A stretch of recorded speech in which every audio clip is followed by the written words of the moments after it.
నమస్తే ఫ్రెండ్స్, నేను మీ Sravani Harsha. Welcome back to our channel.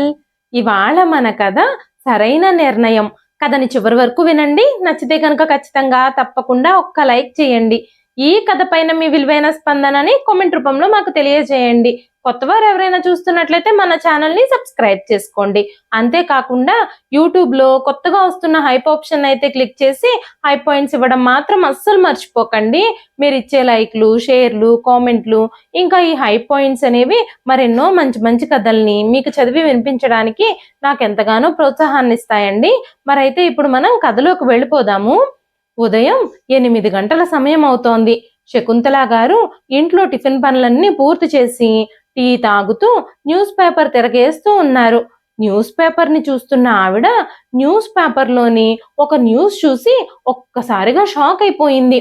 తను చూస్తున్నది నిజమో అబద్ధమో తన భ్రమో కూడా అర్థం కాక పదే పదే ఆ పేపర్ని అటు ఇటు తిప్పి అక్కడ ఉన్న విషయం అంతా చదివింది. వెంటనే గాబరాగా తన కొడుకుని పిలుస్తూ, ఒరే విశ్వా, ఒరే విశ్వా, ఇలా చూడు, ఇవాళ పేపర్లో ఏమొచ్చిందో. నీ మాజీ పెళ్ళం హారిక ఫోటో చూసావా? హారిక కలెక్టర్ అయిందట అంటూ కళ్ళు పెద్దవి చేసుకుంటూ చెప్పారు శకుంతల గారు. ఆ మాటలు విని విశ్వ గబగబా వచ్చి తల్లి చేతిలోని పేపర్ తీసుకొని హడావిడిగా చూశాడు. చూస్తూనే ఆ వార్త చదువుతూనే తను నిర్ఘాంతపోయాడు. ఏంటమ్మా ఇది? నా కళ్ళను నేనే నమ్మలేకపోతున్నాను.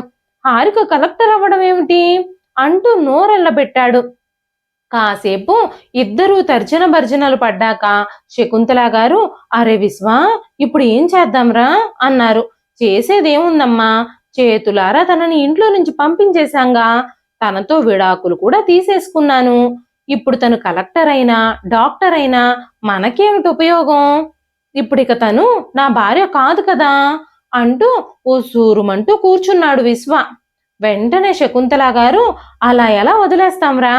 విడాకులు తీసుకుంటే మాత్రం తను నువ్వు తాళి కట్టిన భార్య, పైగా ఇప్పుడు చూస్తే కలెక్టర్ అయిపోయింది.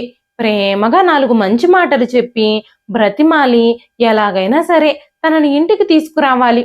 నేను ఇప్పుడే వెళ్ళి హారికతో మాట్లాడొస్తాను. నిన్న మొన్నటి దాకా హారికని నీతో కలపాలని విశ్వ ప్రయత్నాలు చేశారు హారిక తల్లిదండ్రులు. మనమే పడనివ్వలేదు, కానీ వాళ్ళంతా మన చుట్టూ తిరుగుతూనే ఉన్నారు కదా. తమ కూతురు జీవితం నాశనం చేయొద్దని, విడాకులు ఇవ్వొద్దు అని వాళ్ళు ఎన్ని రోజులు మన కాళ్ళ వేళ్ళ పడ్డారో నీకు గుర్తులేదా? ఇప్పుడు మనమే వెళ్ళి తనని తిరిగి రమ్మంటే తను రాకుండా ఉంటుందా? నేను ఇప్పుడే వెళ్ళి హారికతో కాస్త ప్రేమగా మాట్లాడి కాస్త ముసలి కన్నీరు కార్చొస్తాను. అదే మన దారిలోకి వస్తుంది. ఎంతైనా నిన్ను ప్రేమించి పెళ్లి చేసుకుంది కదా, నువ్వు అడిగితే ప్రాణమైనా ఇచ్చేస్తుంది అంటూ హడావిడిగా రెడీ అయ్యి హారిక ఇంటికి బయలుదేరారు శకుంతల గారు. గేటు తోసుకొని హడావిడిగా లోపలికొస్తున్న అత్తగారిని వెంటనే గుర్తుపట్టగలిగింది హారిక. ఆశ్చర్యంతోనూ ఆవేశంతోనూ ఆమె శరీరం సన్నగా వణికింది. 5 సంవత్సరాల క్రితం నిర్దాక్షిణ్యంగా తన కుటుంబంతో బంధాలన్నీ తెంచేసి తనని ఇంటి నుంచి తరిమి కొట్టిన ఆ మనిషి మళ్ళీ ఇన్నాళ్ల తర్వాత తన ఇంటికి ఎందుకొచ్చింది అని ఆలోచిస్తూ పరధ్యానంగా నిలబడింది హారిక. శకుంతల గారు మెట్లెక్కి వరండాలోకొచ్చారు. అమ్మా హారిక, బావున్నావా అంటూ కోడల్ని ఆప్యాయంగా పలకరించారు ఆవిడ. ఆవిడ్ని అంత సడన్ గా అక్కడ చూసిన షాక్ నుంచి తేరుకోలేకపోయిన హారిక ఆవిడ అడిగిన దానికి సమాధానం కూడా ఇవ్వలేదు.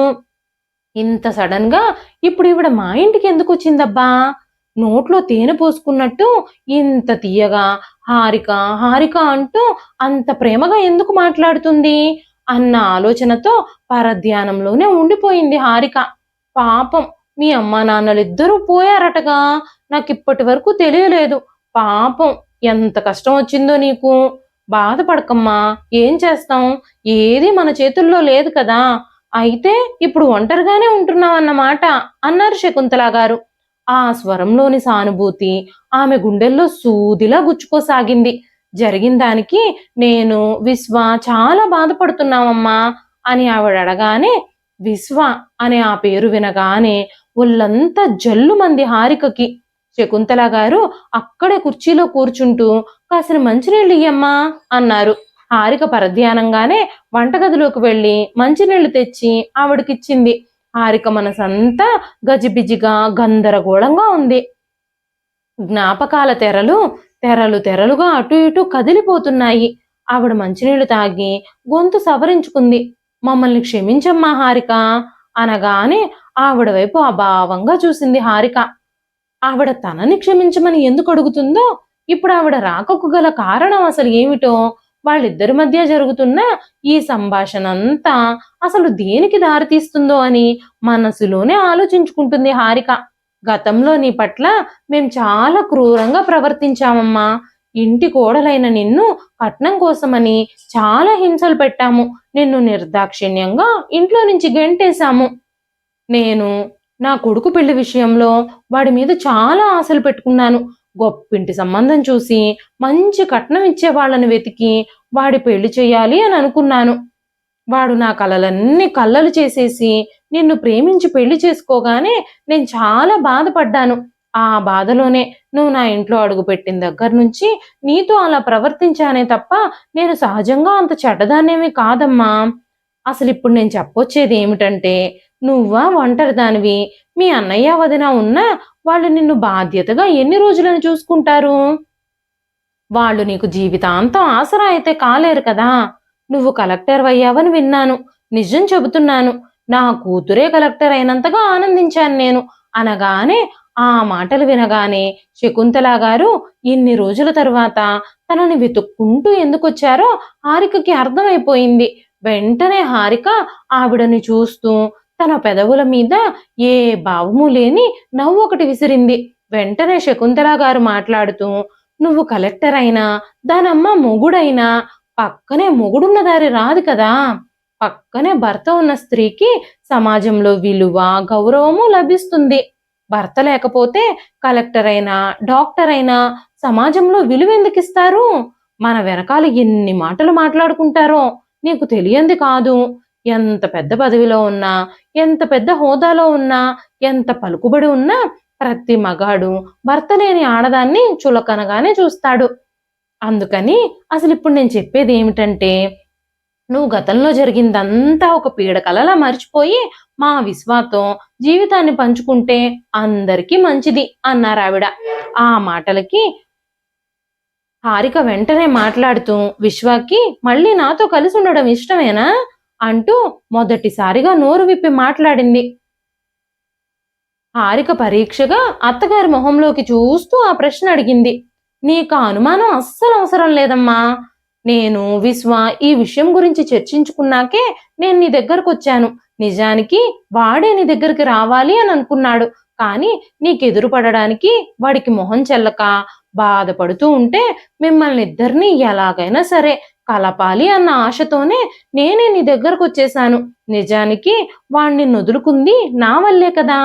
నేను పోరు పెడితేనే కదా ప్రేమించి పెళ్లి చేసుకున్న నిన్ను దూరం చేసుకున్నాడు. ఏదో శనిదేవత మా నెత్తి మీద కూర్చుని నిన్ను మేం కాదనుకునేలా చేసింది. ఆవిడ స్వరంలో పశ్చాత్తాపం ధ్వనిస్తున్నట్టుగానే బాగానే నటించగలుగుతుంది అనుకుంటూ మనసులోనే నవ్వుకుంది హారిక. నువ్వు ఒప్పుకుంటే నేను నిన్ను ఇప్పుడే మన ఇంటికి తీసుకెళదామని వచ్చానమ్మా. నువ్వేమంటావు? బాగా ఆలోచించుకొని ఒక మంచి నిర్ణయం తీసుకో. ఇంతకీ మన ఇంటికి ఎప్పుడొస్తావు? అయ్యో నా మతిమండ, అసలు విషయమే మర్చిపోయాను. నువ్విప్పుడు కలెక్టర్వి కదా, నీకు ఒక పెద్ద బంగ్లా, కారు అన్ని గవర్నమెంట్ వాళ్ళే ఇస్తారనుకుంటా కదూ. నాకు మాత్రం విశ్వ తప్ప ఇంకెవరున్నారు? నేను విశ్వ నువ్వు ఎక్కడుంటే అక్కడే ఉంటాం. నీతో పాటే కలిసి ఉంటాం. ఏం మాట్లాడవేంటి హారిక అంటూ హారిక మొహంలోకి చూశారు శకుంతల గారు. నిజంగా విశ్వాకి నాతో కలిసి ఉండడం ఇష్టమేనంటే నేను ఇప్పటికీ నమ్మలేకపోతున్నాను అంది హారిక. నిన్ను నమ్మించాలంటే నేనేం చేయాలో చెప్పు. నువ్వు ఏం చెయ్యమన్నా నేను చేయడానికి సిద్ధంగా ఉన్నాను. విశ్వ పంపితేనే నేను నీ దగ్గరకు వచ్చాను. అసలు వాడే రావాలనుకున్నాడు. నిన్ను దగ్గరుండి తీసుకురావాలి అనుకున్నాడు. కానీ నీ ముందు మొహం చెల్లక రాలేక ఆగిపోయాడు. ప్రతి కుటుంబంలోనూ ఇలాంటి చిన్న చిన్న గొడవలు వస్తూనే ఉంటాయి, పోతూనే ఉంటాయి. భార్యాభర్తల మధ్య దూరం ఎంతసేపు చెప్పు. అలా అని ఏదో పేపర్ల మీద సంతకాలు చేసినంత మాత్రాన, కోర్టు విడాకులు ఇచ్చినంత మాత్రాన మీ ఇద్దరికీ మధ్యన పడిన 3 ముళ్ళ బంధం తెగిపోతుందా ఏమిటి అన్నారు శకుంతల గారు. అవసరానికి అనుకూలంగా మాట్లాడే శకుంతల గారి మాటలకి హారికకి ఒక్కసారిగా ఆశ్చర్యమేసింది. కట్టుకున్న భార్యని నానా మాటలు అని హింసించి ఇంటి నుంచి గెంటేసి విడాకులు కూడా ఇచ్చి జీవితం నాశనం చేసేసి మళ్ళీ తిరిగొచ్చి చేసిన ఆ సంతకాలు ఏవి చల్లవు, విడాకులు కాగితాల వరకే పరిమితం, పెళ్లి బంధం ఎక్కడికి పోదు అంటూ 3 ముళ్ళ బంధం గురించి గొప్పగా చెప్పి ఇంటికి తిరిగొచ్చేయమంటే తను తిరిగి వెళ్ళిపోవాలా? అవసరానికి పరిస్థితులకు అనుగుణంగా ఎంత చక్కగా మాట్లాడుతున్నారు ఈవిడ అనుకుంది మనసులోనే హారిక. ఏం చేస్తున్నారాయన అంటూ అడిగింది. హైదరాబాదులో ఒక ప్రైవేట్ కంపెనీలో పనిచేస్తున్నాడమ్మా. నీకు ఫోన్ చేసి నీతో మాట్లాడతానన్నాడు. ఇంతకీ నువ్వేం నిర్ణయించుకున్నావు? అసలు నన్ను వెళ్ళి వాడితో ఏం చెప్పమంటావు? నువ్వు అంటే నీకు ఎక్కడ పోస్టింగ్ వస్తే అక్కడికే వాడు వచ్చి వేరే ఉద్యోగం ఏదైనా వెతుక్కోవడానికి సిద్ధంగా ఉన్నాడు. నీ నిర్ణయం చెప్పడమే ఆలస్యం. తెలివిగలదానివి, మంచి నిర్ణయమే తీసుకుంటావని నేను అనుకుంటున్నాను అన్నారు శకుంతల గారు. ఇలాంటి విషయాల్లో అస్సలు ఆలస్యం చేయకూడదమ్మా. బాగా ఆలోచించి నువ్వు మంచి నిర్ణయమే తీసుకో అమ్మా. నువ్వు తెలివైన దానివి, చదువుకున్న దానివి, నీ జీవితం గురించి బాగానే ఆలోచిస్తావని నేను అనుకుంటున్నాను. వచ్చిన ఈ అవకాశాన్ని కాలదన్నుకునే పిచ్చి పని మాత్రం చెయ్యొద్దు. నేను విశ్వాకి అమ్మలాగా కాకుండా మీ అమ్మ స్థానంలో ఉండే ఈ మాటలు చెబుతున్నాను అనుకో. నీ జీవితం బాగుపడడమే నాకు కావాలి. సరే అయితే విశ్వాకేం చెప్పమంటావు? నేను బయలుదేరతాను అని మళ్ళీ అన్నారు శకుంతల గారు.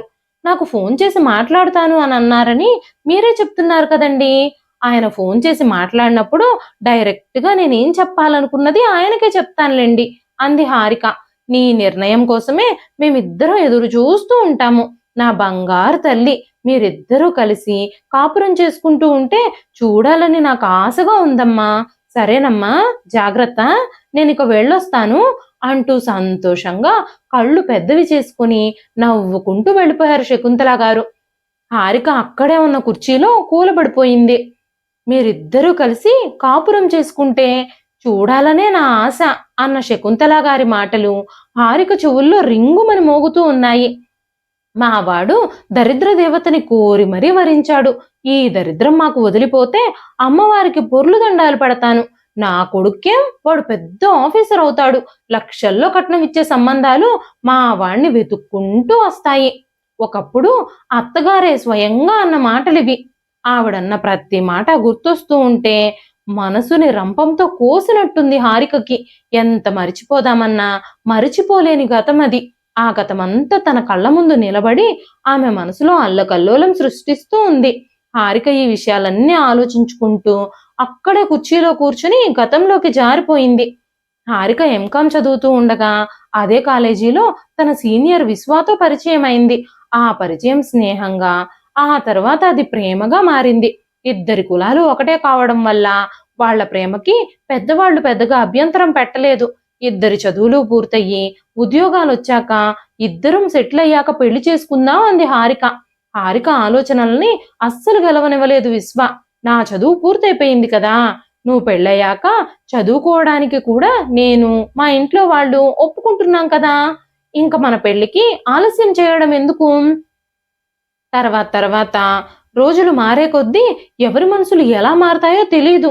అందరూ ఆమోదించినప్పుడే మన పెళ్లి జరిగిపోనివ్వాలి. మనం ఆగుదామంటే బావుండదు కదా. అయినా నీకు దూరంగా నేను ఇంకొక క్షణం కూడా ఉండలేను అంటూ హారిక వైపు కొంటెగా చూశాడు విశ్వ. హారిక కూడా విశ్వ మాటల్ని అర్థం చేసుకుంది. ప్రేమ వివాహానికి పెద్దల ఆమోదం దొరికినప్పుడే పెళ్లి చేసుకోవాలి. లేకపోతే పెద్దవాళ్ల మనసులు ఎప్పుడు ఎలా మారిపోతాయో ఎవ్వరికీ తెలియదు కదా. అలాగే కొద్ది నెలల్లోనే హారికకి విశ్వాకి పెళ్లి జరిగిపోయింది. ఆ తర్వాత విశ్వ యూనివర్సిటీ టాపర్ గా నిలిచాడు. ఆ తర్వాత విశ్వ గ్రూప్ 1 ఎగ్జామ్ కూడా రాయాలి అని అనుకున్నాడు. అప్పుడు హారిక, ఇంట్లోనే ఉంటే నువ్వు స్టడీస్ పై కాన్సన్ట్రేట్ చేయలేవు. ఏదైనా కోచింగ్ సెంటర్లో కోచింగ్ తీసుకుంటే మంచిది. అత్తయ్య గారిని, మామయ్య గారిని, ఈ ఇంటిని నేను జాగ్రత్తగా చూసుకుంటాను. నేనున్నాను కదా, మీకే భయమూ లేదు. నేను ఇంకా కాలేజీకి వెళ్ళి కూడా బాగా చదువుకుంటాను. నా చదువు మీద కూడా కాన్సన్ట్రేట్ చేస్తాను. మీరు ఇక్కడ విషయాలు ఏవి ఆలోచించకుండా మీ ఎగ్జామ్స్ మీదే కాన్సన్ట్రేట్ చేయండి అని ధైర్యం చెప్పి కోచింగ్ సెంటర్కి పంపించింది. తను రోజు ఇంట్లో పనులన్నీ చేసి అత్తగారికి మామగారికి కావలసినవన్నీ అమర్చిపెట్టి కాలేజీకి వెళ్ళేది. ఎన్ని చేసినా విశ్వ హారికల ప్రేమ వివాహం అంతగా ఇష్టం లేని శకుంతల గారు ఏదో ఒక మాట ఎప్పుడూ అంటూనే ఉండేవారు హారికని. అత్తగారి సూటిపోటి మాటలు బాణాల్లా గుండెల్లో గుచ్చుకుంటూనే ఉండేవి. మామగారు రాఘవరావు గారు మాత్రం హారికని కన్న కూతుర్లా చూసుకునేవారు. కానీ ఏం లాభం, ఆ ఇంట్లో ఆయన మాట చెల్లదు. ఇంట్లో పెత్తనం అంతా శకుంతల గారిదే. శకుంతల గారు ఏం చెప్తే అదే జరగాలి. హారిక ఎంత బాగా ఇంట్లో పనులన్నీ చేస్తున్నా కూడా, శకుంతల గారిని రాఘవరావు గారిని ఎంత బాగా చూసుకుంటున్నా కూడా ప్రతి పనిలోనూ వంకలు వెతికి తిడుతూనే ఉండేవారు శకుంతల గారు. కాని కట్నం లేకుండా ఆఫీసర్ కాబోయే నా కొడుకుని వలవేసి చేసుకుందని ఎప్పుడూ గొణుగుతూనే ఉండేవారు. మా విశ్వ తెలివితేటలు చూసి, వాడు ఎలాగూ యూనివర్సిటీ టాపర్ కాబట్టి మంచి ఉద్యోగం వస్తుంది, బాగా సంపాదిస్తాడు, కూర్చుని తింటూ సుఖపడొచ్చు అని ముందు చూపుతోనే మా వాడికి వలవేసి ప్రేమలో దింపింది ఈ పిల్ల. కాస్త అందంగా ఉండేసరికి మా వాడు కూడా దీని మాయలో పడిపోయాడు. ముందు చూపుతో ఎన్ని మాటలు చెబుతున్నా వినకుండా దీన్ని తప్ప వేరే ఎవ్వరిని పెళ్లి చేసుకోను అని పట్టుబట్టి నా నోరు మూయించి నేను ఒప్పుకునేలా చేసి దీన్ని పెళ్లి చేసుకున్నాడు అంటూ నిరసనగా మాట్లాడడం మొదలుపెట్టింది. అత్తగారి మాటలు తన గుండెల్లో బాణాల్లా గుచ్చుకుంటున్నా సరే హారిక నోరెత్తకుండా అత్తగారికి మామగారికి అనుక్షణం సేవలు చేస్తూ ఏ లోటు రాకుండా చూసుకుంటూ తన చదువు తను చదువుకుంటూ మౌనంగా ఉండేది.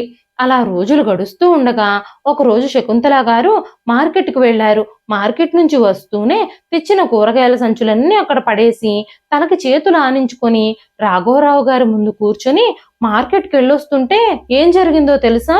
మన పక్క వీధిలో ఉండే నారాయణరావు గారి కొడుకు లేడు, సివిల్ సర్వీస్ పాస్ అయ్యాడట, కలెక్టర్ కాబోతున్నాడట, కోట్లిచ్చే సంబంధం వెతుక్కుంటూ వచ్చిందంట. ఎంత అదృష్టం, మనం ఎంత దౌర్భాగ్యులమోనండి, ఈ దిక్కుమాలిన సంబంధం చేసుకోవాల్సి వచ్చింది అంటూ ముక్కు చీదుతూ ఏడుస్తూ ఉంది. ఆ మాటలకు రాఘవరావు గారు, ఇప్పుడు మనకేం తక్కువైంది శకుంతల, మనవాడికి కూడా మంచి ఉద్యోగం వస్తుంది, కోడలు లక్షణంగా ఉంది, మంచి గుణవంతురాలు, మనల్ని జాగ్రత్తగా చూసుకుంటుంది, చదువుకున్నానని ఏమాత్రం గర్వం లేకుండా అణిగి మణిగి ఉంటుంది, ఇంతకంటే మనకు కావాల్సింది ఏముంది అంటూ శకుంతల గారి నోరు మూయించడానికి ప్రయత్నించారు రాఘవరావు గారు. రాఘవరావు గారు ఎంత ప్రయత్నించినా కూడా శకుంతల గారు మాత్రం ఆ విషయంలో హారిక మీద పగతో రగిలిపోతూనే ఉన్నారు. ఇంతలోనే విశ్వ గ్రూప్ 1 ఎగ్జామ్ పాస్ అయ్యాడని వార్త తెలిసింది. ఆ వార్త తెలియగానే శకుంతల గారి బాధ ఉన్నట్టుండి రెట్టింపైపోయింది. ఇంటర్వ్యూ కూడా బాగా చేశానమ్మా, ఇక ఉద్యోగం రావడమే ఆలస్యం అంటూ ఇంటికొచ్చిన విశ్వ ఆనందంగా తల్లితో చెప్పాడు. అప్పుడే కొడుకు పెద్ద ఆఫీసర్ అయిపోయినట్టుగా మురిసిపోయారు శకుంతల గారు. ఆ రాత్రి భోజనాల దగ్గర శకుంతల గారు, నారాయణరావు గారి అబ్బాయికి మంచి సంబంధం కుదిరిందిరా విశ్వ, కోటీశ్వరుల సంబంధం వచ్చిందంట, ఎంతైనా వాడు అదృష్టవంతుడు అన్నారు శకుంతల గారు. ఆ క్షణంలో ఆవిడ స్వరంలో ధ్వనించింది అభినందనం, అసూయో అర్థం కాలేదు హారికకి. నువ్వు పెద్ద ఆఫీసర్వి కాబోతున్నావు కదరా, మా మాట విన్నట్టయితే నీకు బోలెడంత కట్నం వచ్చేది, మంచి సంబంధం వచ్చేది, మంచి కోటీశ్వరుల సంబంధం నీకు కూడా దొరికేది కదా. అయినా ఇప్పుడు నువ్వు ఆఫీసర్వి కాబోతున్నావు కదా, మీ మామగారు వాళ్ళు కనీసం 5 లక్షలైనా నీకు కట్నం ఇస్తారులే అంటున్నారు ఆవిడ. శకుంతల గారు నవ్వుతూ అన్న ఆ మాటలు ఆవిడ మనసు మూలల్లోంచి వచ్చాయని అప్పుడే అర్థం చేసుకుంది హారిక. ఆ మాటలు విన్న విశ్వ, నేను అమాయకుణ్ణి కాబట్టే తొందరపడి హారికను ఉత్తునే చేసుకున్నానమ్మా అన్నాడు నవ్వుతూ. హారిక ఆశ్చర్యంగా భర్త వైపు చూసింది. అత్తగారి మాటల్ని విశ్వ ఖండించకపోవడం ఆమెకు బాధగా అనిపించింది. విశ్వ ఇంతలా మారిపోతాడని, డబ్బు కోసం ఆలోచిస్తాడని తను అస్సలు ఊహించలేదు. ఆ రోజు రాత్రి విశ్వ హారికని దగ్గరికి తీసుకున్నప్పుడు ఆమె అస్సలు సంతోషించలేకపోయింది. ఎన్నో రోజుల ఎడబాటు తర్వాత ఇంత దగ్గరగా తన భర్త వచ్చినా తనని దగ్గరికి తీసుకున్న ఆ సంతోషాన్ని తను అనుభవించలేకపోయింది. ఆమె చెవుల్లో విశ్వ భోజనం చేస్తూ అన్న మాటలే ధ్వనిస్తూ ఉన్నాయి. నేను అమాయకుణ్ణి కాబట్టి తొందరపడి చేసుకున్నాను, కానీ కట్నం లేకుండా ఈ పెళ్లి అతడు సరదాగా ఈ మాటలు అన్నాడా, లేకపోతే అతని మనసులో కూడా తొందరపడి నన్ను పెళ్లి చేసుకోకపోతే ఇప్పుడు బోల్డంత కట్నం వచ్చేది అన్న ఆలోచన ఉందా? కాని కట్నం లేకుండా నన్ను ప్రేమించి పెళ్లి చేసుకున్నందుకు ఇప్పుడు విశ్వ బాధపడుతున్నాడా అని ఆలోచించడం మొదలుపెట్టింది హారిక. ఈ ఆలోచనలు తన మనసుని మేలిపెడుతూనే ఉన్నాయి. అసలు విశ్వ మనసులో ఏముందో తను ఎలాగైనా తెలుసుకోవాలి అని అనుకుంది. ఆ తర్వాత రోజు విశ్వ ఒంటరిగా ఉన్నప్పుడు హారిక విశ్వ దగ్గరకు వెళ్లి పక్కనే కూర్చుంటూ అడిగింది, విశ్వ, కట్నం లేకుండా నన్ను పెళ్లి చేసుకున్నాను అనే బాధ మీకు కూడా ఉందా? మీరు నన్ను ప్రేమ పెళ్లి చేసుకున్నందుకు బాధపడుతున్నారా అంటూ అడిగింది. ఆ మాటలకు విశ్వ, నువ్వే చెప్పు హారిక, మనం ఆల్రెడీ పెళ్లి చేసుకుని ఉండుండకపోతే ఇంత పెద్ద ఆఫీసర్ని పెళ్లి చేసుకోవడానికి, ఇంత మంచి సంబంధానికి మీరు అసలు సరితూగగలిగేవారేనా? మీ స్తోమతకి నాలాంటి ఆఫీసర్ మీకు దొరికేవాడేనా? మన కులంలో ఇవాళ నాకొచ్చే కట్నం ఎంతో తెలుసా? దాదాపు 10 లక్షలు. 10 లక్షలు విలువ చేసే నన్ను నువ్వు ఊరికే కొట్టేశావు అన్నాడు విశ్వ. ఆ మాటలు విన్న హారిక ఆశ్చర్యంగా విశ్వానే చూస్తూ ఉండిపోయింది.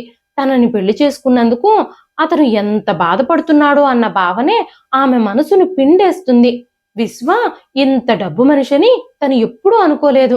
తనని ప్రేమిస్తున్నానని, నువ్వు లేకపోతే నాకు జీవితమే లేదు అని విశ్వ చెప్పిన మాటల్నే నమ్మింది తను. ఇప్పుడు తను మాత్రం ఏం చేయగలదు? తన చేతుల్లో మాత్రం ఏముందని? 10 రోజుల తర్వాత తన తల్లిదండ్రులు ఇంటికి రావడం చూసి ఆనందంగా ఎదురు వెళ్ళింది హారిక. వారి ముఖాలు చూడగానే హారిక ఆనందం అంతా ఆవిరైపోయింది. పాలిపోయి దీనంగా నీరసంగా ఉన్న తల్లిదండ్రుల మొహాలు చూసిన హారికకి విషయం చూచాయిగా అర్థమైపోయింది. ఏదో జరిగే ఉంటుందని హారిక అనుమానిస్తూనే ఉంది. ఆ తర్వాత కాసేపటికి హారిక తల్లి హారికతో అత్తగారు రాసిన ఆ ఉత్తరం గురించి ఎవ్వరికీ కనిపించకుండా రహస్యంగా చెప్పింది. మా వాడిప్పుడు ఆఫీసర్ కాబోతున్నాడు, కనీసం 5 లక్షలైనా కట్నం ఇవ్వమని, లేకపోతే హారికకు విడాకులు ఇప్పించేసి విశ్వాకి వేరే పెళ్లి చేస్తాను అని బెదిరిస్తూ ఉత్తరం రాశారట శకుంతల గారు. ఆ మాటలు విన్న హారికకి తన కాళ్ళ కింద నేల జారిపోతున్నట్టుగా అనిపించింది. విశ్వ తనని నిజంగా ప్రేమించాడా లేదా? నిజంగా తనని ప్రేమించుండుంటే ఇప్పుడు కట్నం కోసం ఎందుకు ఇలా మాట్లాడతాడు? తన తల్లి పక్షాన ఎందుకు నిలబడతాడు? ప్రేమించి పెళ్లి చేసుకున్న భార్యని బాధ పెట్టాలని ఎందుకు చూస్తాడు?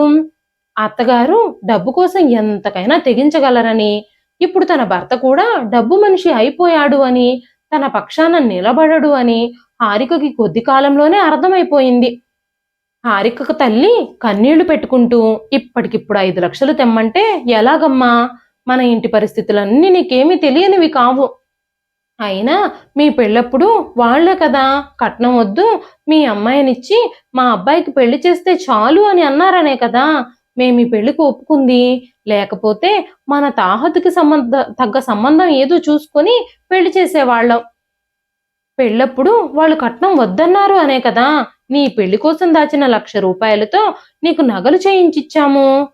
ఇప్పుడు తన కొడుకు పెద్ద ఆఫీసర్ కాబోతున్నాడని, పెళ్లి జరిగిపోయాక కూడా కట్నం కోసం ఇలా వేధిస్తారా అంటూ కళ్ళు తుడుచుకుంది హారిక తల్లి. హారిక తల్లిదండ్రులిద్దరూ శకుంతల గారి కాళ్ళ వేళ్ల పడ్డారు. హారిక తల్లిదండ్రులిద్దరి కన్నీళ్లు శకుంతల గారిని కాని విశ్వాని గాని కరిగించలేకపోయాయి. తల్లి కొడుకులిద్దరూ ఒకే మాట మీద గట్టిగా నిలబడున్నారు. 5 లక్షల డబ్బులిస్తేనే ఊరుకుంటామని, లేకపోతే హారికకి విడాకులిస్తామని వాళ్ళు మాట్లాడుతూ ఉన్నారు. ఆ మాటలకి హారిక ఆత్మాభిమానం దెబ్బతింది. ఒక్కసారిగా విశ్వ మీద హారికకి అసహ్యం పుట్టేసింది.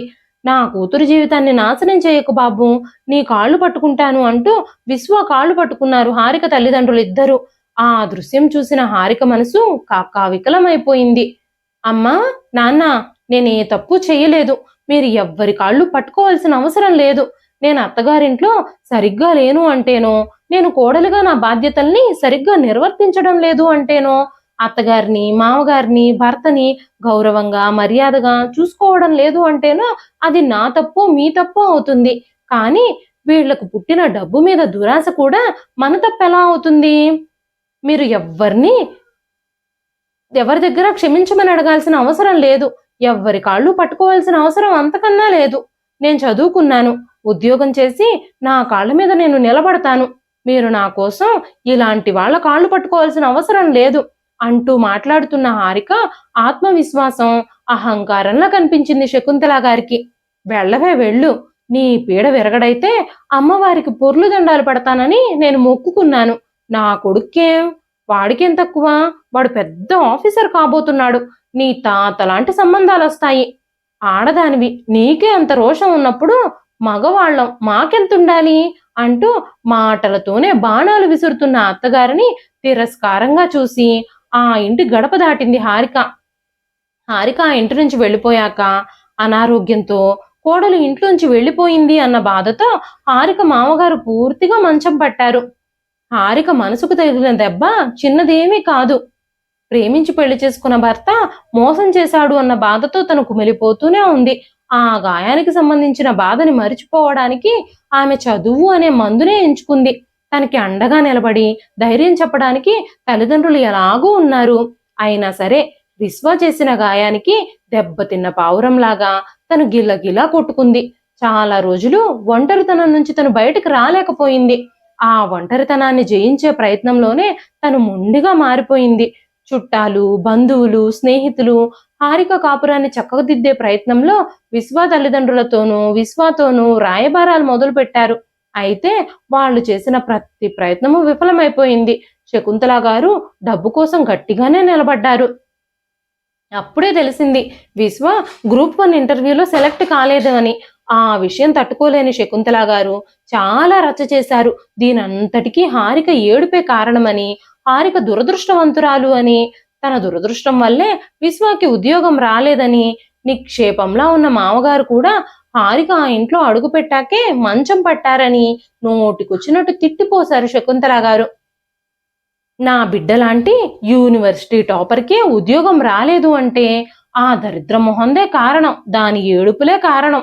ఆ దరిద్ర మొహంది మా ఇంట్లో అడుగు పెట్టిన దగ్గర నుంచి మా ఇంట్లో ఏ మంచి జరగలేదు.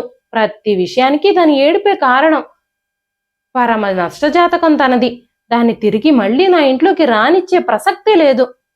మేము లాయర్తో మాట్లాడుతున్నాం, తొందరలోనే విడాకుల పేపర్లు పంపిస్తాం అంటూ చెప్పింది ఆవిడ. హారిక తల్లిదండ్రులు ఎన్ని ప్రయత్నాలు చేసినా సరే, ఆవిడ కాళ్ళా వేళ్ళా పడ్డా సరే శకుంతల గారి మనసు మాత్రం మారలేదు. హారిక తల్లిదండ్రులు ఇద్దరూ తమ కూతురు జీవితం నాశనం చేయొద్దని శకుంతల గారి చుట్టూ ప్రదక్షిణలు చేస్తూనే ఉన్నారు. ఎంత ప్రయత్నించినా సరే ఆవిడ తన మొండితనాన్ని వదలనే లేదు. తమ కూతురు కాపురం ఇంకా చక్కబడదని ఒక నిర్ణయానికి వచ్చేసిన హారిక తల్లి ఆ దిగులుతోనే మంచం పట్టింది. 6 నెలలు తిరగకుండానే ఆవిడ కన్ను మూసింది. అన్నట్టుగానే విశ్వ హారికకి విడాకుల నోటీస్ పంపించాడు. నువ్వు నాకొద్దు అన్న మొగుడిని పట్టుకుని సిగ్గు శరం లేకుండా వేలాడలేక హారిక కూడా ఆ పేపర్ల మీద మొండిగా సంతకం పెట్టేసింది. ఇద్దరికీ విడాకులు కూడా మంజూరైపోయాయి. ఆ తరువాత కొన్ని రోజులు గడిచేసరికి హారిక సివిల్ సర్వీస్ పరీక్ష పాస్ అయ్యింది అన్న వార్త తెలిసింది. హారిక తండ్రి ఎంతగానో సంతోషించాడు. ఆ సంతోషంలోనే ఆయన గుండె ఆగిపోయింది. ఆ సమయంలో హారిక అన్న వదనలిద్దరూ తనకి ఎంతగానో ధైర్యం చెప్పారు. హారిక, ఇప్పటి వరకు నువ్వు చాలా బాధలు పడ్డావు. నీ జీవితంలో నీకు బాధలేవి కొత్తవి కావు. ఆ భగవంతుడు నీ కష్టానికి ప్రతిఫలంగా నీకు ఒక అవకాశం ఇచ్చాడు. ఈ అవకాశాన్ని నీ చేతులారా కాళ్ళదన్నుకోకు. నాన్న మన నుంచి దూరంగా వెళ్ళిపోయారు. అది జరిగిపోయిన విషయం. ఆయన్ని తలుచుకుంటూ నీ భవిష్యత్తును నాశనం చేసుకోవద్దు. ప్రతి బాధని దిగమింగి నీ జీవితం కోసం మాత్రమే కష్టపడు, నీ భవిష్యత్తు కోసమే కష్టపడు అంటూ చెప్పిన అన్నయ్య మాటలకి ధైర్యం తెచ్చుకొని తండ్రి పోయిన దుఃఖాన్ని బాధని కూడా దిగమింగి బాగా ప్రిపేర్ అయ్యి హారిక ధైర్యంగా ఇంటర్వ్యూ అటెండ్ అయ్యింది. ఈ రోజు కలెక్టర్ కూడా అయ్యింది. ఎన్నో రోజులుగా ఎన్నో కష్టాలతో బాధలతో చుట్టాలు బంధువులు ఇరుగు పొరుగు వాళ్ళ సూటిపోటి మాటలతో ఎంతో నరకం అనుభవించిన హారికకి ఈ రోజుకి తన కష్టానికి తను పడిన బాధలకి నిందలకి అవమానానికి ఫలితంగా తన జీవితంలో సంతోషం దక్కింది. మనసుని ముక్కలు చేసే చేదుగతం నుంచి బయటకొచ్చి తన జీవితంలో జరిగిన అలాంటి సంఘటనలకి గుండె పగిలి చాలాసేపు ఏడ్చింది హారిక. కాసేపటికి ఒక నిర్ణయానికి వచ్చిన దానిలాగా లేచింది. లేచి మొహం కడుక్కుంది. అలాగే మౌనంగా కుర్చీలో ఆలోచిస్తూ కూర్చునే ఉంది. అప్పుడే తన ఫోన్ మోగింది. ఆ ఫోన్ కాల్ విశ్వ నుంచే అని ఆమెకి తెలుసు. హారిక వెంటనే ఫోన్ లిఫ్ట్ చేసింది. హారిక తనకి వినిపించిన ఆ స్వరాన్ని ఎన్నేళ్లైనా మర్చిపోలేదామె. హారిక, నేను విశ్వాని. అతని స్వరంలో ఏదో ఆరాటం. వెంటనే హారిక, విశ్వా, నిన్ను ఏమని సంబోధించాలో నాకు అర్థం కావడం లేదు. నేను నిన్ను మనస్ఫూర్తిగా ప్రేమించాను. నీతోనే జీవితం అనుకున్నాను. కానీ నువ్వు నాకంటే డబ్బుకు మాత్రమే ఎక్కువ విలువిచ్చావు. నీకు మంచి ఉద్యోగం రాబోతుందని, నువ్వు మంచి స్థానంలోకి వెళ్ళబోతున్నావని తెలియగానే నన్ను చులకనగా చూడడం మొదలుపెట్టావు. నన్ను పెళ్లి చేసుకుని తప్పు చేసినట్టుగా ఫీల్ అయ్యావు. మీ అమ్మగారు పెద్దగా చదువుకోలేదు. అంతేకాకుండా మొదటి నుంచి ఆవిడికి నేనంటే పెద్దగా ఇష్టం లేదు. ఆవిడ కట్నం కోసం పట్టుబట్టినా నేను సర్దుకున్నాను.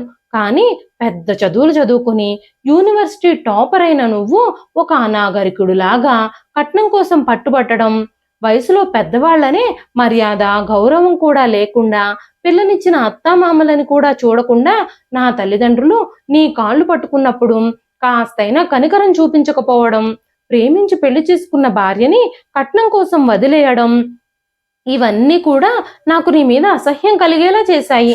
ఇన్నేళ్ళు కనీసం నేను అసలు ఉన్నానో పోయానో అని కూడా నువ్వు ఆలోచించలేదు. ప్రేమించి పెళ్లి చేసుకున్న నాకు విడాకులు ఇవ్వడానికి కూడా నువ్వు వెనకాడలేదు. నేను ఆ ఇంటి నుంచి బయటకు వచ్చేశాక ఒక్కసారి కూడా నువ్వు నన్ను కలవడానికి కానీ నాతో మాట్లాడడానికి ప్రయత్నించలేదు. నా దగ్గరకు కూడా రాలేదు. నా తల్లి చనిపోయినప్పుడు, నా తండ్రి నాకు దూరం అయిపోయినప్పుడు కనీసం నువ్వు నన్ను చూడ్డానికి కూడా రాలేదు. ఆ బాధలో ఓదార్చడానికి కూడా ప్రయత్నించలేదు. ఇన్నేళ్లలో నువ్వు చేసిన తప్పుకి నువ్వు ఎప్పుడూ పశ్చాత్తాపడనే లేదు. కానీ నేను ఈరోజు కలెక్టర్ని అయ్యాను అని తెలిసి నీకు నా మీద ఒక్కసారిగా ప్రేమ పుట్టుకు రావడం, నేను నీ భార్యని అనే విషయాన్ని నువ్వు గుర్తు చేసుకోవడం, నువ్వు మన మరిచిపోయిన ప్రేమని గుర్తు చేసుకోవడం, నిర్దాక్షిణ్యంగా రాక్షసంగా చిదిమేసిన నా జీవితాన్ని తిరిగి నువ్వు ఉద్ధరించాలి అని అనుకోవడం విచిత్రంగా అనిపించడం లేదు నీకు? ఇప్పుడు నువ్వు నాతో జీవితం పంచుకోవాలి అని అనుకుంటున్నా అందుకు నేను మాత్రం సిద్ధంగా లేను. ఇప్పుడు నేను కలెక్టర్ని, నువ్వు సాధారణ ఉద్యోగివి అనే తేడాతో నేను ఈ మాటలు చెప్పడం లేదు. ప్రేమని, అనురాగాన్ని, ఆప్యాయతని, బంధాలని డబ్బులతో కొలిచే నీలాంటి వాడితో కలిసి జీవించడం నాకేమాత్రమూ ఇష్టం లేదు.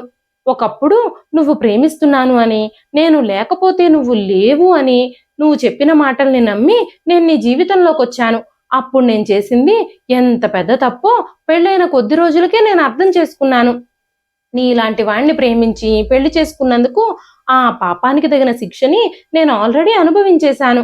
నేను ఆ రోజు ఆ ఇంటి నుంచి, నీ జీవితం నుంచి బయటకొచ్చి సరైన నిర్ణయమే తీసుకున్నాను అని నేను అనుకుంటున్నాను. నిజంగా ఒకప్పుడు నువ్వు నన్ను నిజంగానే ప్రేమించుండుంటే నాకు ఒకే ఒక్క సహాయం చెయ్యి. ఇంకెప్పుడు నా జీవితంలో నీ మొహం నాకు చూపించకు. నాతో మాట్లాడడానికి ఎప్పటికీ ప్రయత్నించకు. నాకు ఫోన్ చేయాలని కూడా చూడకు అని ఫోన్ కట్ చేసేసింది హారిక. హారిక మాటలు చెంప మీద చెల్లున చరిచినట్టుంటే నిశ్చేష్టుడై చెవి దగ్గర పెట్టుకున్న ఫోన్ని కూడా చేజార్చుకున్నాడు విశ్వ. తన జీవితమే చేజారిపోయింది. ఇంక ఫోన్ చేజారిపోవడం పెద్ద విషయమేమీ కాదు. అయినా విశ్వ నిస్వార్థంగా నిజమైన పశ్చాత్తాపంతో హారిక దగ్గరకు వెళ్ళుంటే తను ఖచ్చితంగా క్షమించుండేదేమో. ఇప్పటికి కూడా స్వార్థంతోనే ఆమె హోదాని చూసి విశ్వ గాని శకుంతల గారు గాని తన దగ్గరకు వెళ్లారు తప్ప తన మీద నిజమైన ప్రేమతో కాదు, తాము తప్పు చేశాము అన్న భావనతో కూడా కాదు. ఇదండి ఈ రోజు కదా. మరి హారిక తీసుకున్న ఈ నిర్ణయం సరైందే అని మీలో ఎంతమంది అనుకుంటున్నారు? హారిక విశ్వాన్ని క్షమించి తనతో జీవితాన్ని పంచుకునుంటే బాగుండేది అని మీలో ఎంతమంది భావిస్తున్నారు? మీ విలువైన అభిప్రాయాలని కామెంట్ బాక్స్లో మాకు తప్పకుండా తెలియజేయండి. కథ నచ్చితే ఖచ్చితంగా ఒక్క లైక్ చేయండి. మీ విలువైన స్పందనని కామెంట్ రూపంలో మాకు తెలియజేయండి. అంతేకాకుండా యూట్యూబ్లో కొత్తగా వస్తున్న హైప్ ఆప్షన్ అయితే క్లిక్ చేసి హైప్ పాయింట్స్ ఇవ్వడం మాత్రం అస్సలు మర్చిపోకండి. మీరు ఇచ్చే లైక్లు, షేర్లు, కామెంట్లు మాకెంతో వాల్యుబుల్ అండి. మన కథని ఇంకా ఎక్కువ మందికి రీచ్ చేయడానికి అవి చాలా ఉపయోగపడతాయి. మరొక మంచి కథతో రేపు మళ్ళీ కలుస్తానండి. అంతవరకు సెలవు. ఉంటానండి.